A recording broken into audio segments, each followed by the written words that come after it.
sketch patterns in Fusion, if you use them, people on Reddit might call you some bad names.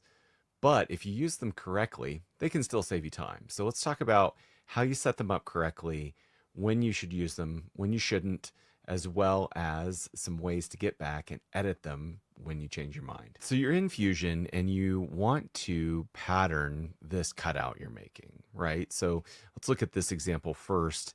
And you want a bunch of these. You basically want to fill the plate up and make it look like that, right?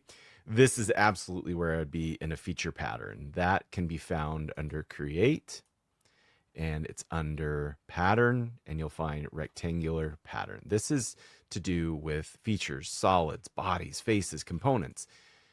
This is not sketch stuff, right? So there is a difference in Fusion between the two. And so it can be tempting when you're in a sketch to want to pattern a bunch of these. And my advice, and I think everyone's advice that gets into slightly more complex designs, is you're only going to slow yourself down to the point of wanting to pull your hair out, because it doesn't work well when you have a lot of instances and the sketch has to solve them. Every time you go rebuild, every time you make an edit or a change, you're going to feel it. So the advice is, if you've got a lot of instances, and maybe just general rough rule of thumb, somewhere above 4 or 5 instances, roughly. I mean, and if it's a really complex sketch, like a crazy gear that you've created that's got a lot of sketch entities, even patterning that once in the sketch could be kind of painful. But if you've got a complex sketch, try to use the feature patterns, period. But there are some nice little exceptions, right? So if, let's say that I want to pattern this sketch and do 4 of these, this is not a complex sketch. It's going to behave just fine, right? So how do we do it? Well, you have to be editing the sketch. Double click on your sketch, right click, edit sketch. Once you're there in the sketch, go to create. And in your sketch dialog, you're going to see slightly pretty much the same thing, rectangular pattern. And here's where you first select the objects and the direction. So we select the double click on the object itself, that selects the entire object, or go through and select the entities. You can then, I like to drag my arrows to start, setting the directions that I want. So in this case, let's say that I really just wanted 4 of these. I can drag them to their rough locations. The next thing is, we've done direction. We're going to go to, do you want to set the total extent? So let's say that it extends over 200 millimeters from top to bottom. You can set it this way. Or do you just simply want spacing in between each object, center to center? Meaning it's 50 millimeters from center to center and then another 50. Totally up to you, whatever makes the most sense in each design. Quantity. Quantity does include the original. So the original, 2 and 3. That's the instance count. I'm going to go down to 2, and so it's only going to do 2 going right, and I'll go down to 2 going up. And so you can see now I only have 2 going up and 2 going to the right, 2 total. And then you can play with these directions. We'll look at that in a minute. If you click OK, I now have these 4 sketch entities. And a big question comes up. What if you change your mind, right? So if you kind of look at the where you patterned, there's this little glyph or icon right there. And if you double click on it, it'll wake up that exact same pattern instance we were looking at just a minute ago. And so this is where you can change values, adjust it, and click what you want. Now, another really cool thing about, and this exists in the feature pattern, this exists in the sketch pattern. The really cool thing is when you're dropping these in, so let's say that's the pattern we want, but I don't want to have to go manually delete these 2. I don't want those 2. No problem. Head up to suppression, and this lets you choose which ones are not included. I'll click it, and then these little dialog boxes pop up, a little hand click on that hand and it will let you suppress.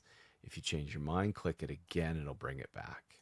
Click it and then click the OK in the dialog, and now you've got those removed. Now, one thing I just kind of glossed over in the dialog was if you want to set a specific direction on how it solves. So if I say, yes, you can solve in symmetrically, it's going to do, in this case, the right and left of my original, of my seed. If I do symmetric here, it's going to start on the top and bottom of the solution. So there's ways you can play with this to get it to solve precisely what you want in this pattern. Click OK. Now let's look at the circular pattern. We're in a sketch. I'll go to create and I'll find circular pattern. And I'm going to choose the object, which is this circle, and then the center point. So kind of interesting. That's what you pattern around. You find a center point. And then very similarly, we're going to click how many we want. So I want 5 total quantity. And now the distribution, this is what angle of distribution. The full means to go 360 degrees or a full circle. So if you go to partial, this is where you could set it to only go half of a circle or 180. And then you can do symmetric. So about 180 will go left and right, starting with our original. So it just gives you some different ways you can solve that partial versus symmetric and then full. Same thing as before, if you click the suppression, you can choose to get rid of an instance and click OK.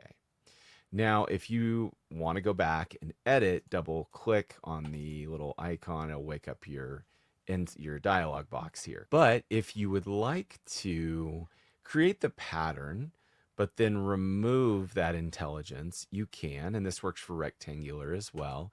If I click on the icon and hit delete on my keyboard, it will effectively make dumb instances in that they have no relationship or constraints anymore. I can drag these around. So they no longer are in a pattern layout, but instead just as if they never had any constraints or any kind of direction in the sketch. I have a circle sketch and I'd like to pattern it like we were talking about, but I want to do a different direction than the normal X and Y. I'm going to sketch the line of where the direction I want. I can make it for construction, make it a solid line, doesn't really matter. I'm going to go up to pattern, rectangular pattern, S key for search, rectangular pattern. Select your object, which in this case is just the circle. Next, direction. Make sure this is ready. Click it, choose the line, and you'll see that the arrows or directions shifted. They now follow the directional line that we've set, and I can drag along that direction and then of course go 90 degrees from it and going upwards, right? So you can completely change the directions you'd like to solve for these patterns just by selecting that line or edge or sketch entity. So in wrapping up, this is something I don't use very often. Honestly, I try to use feature patterns as often as I can.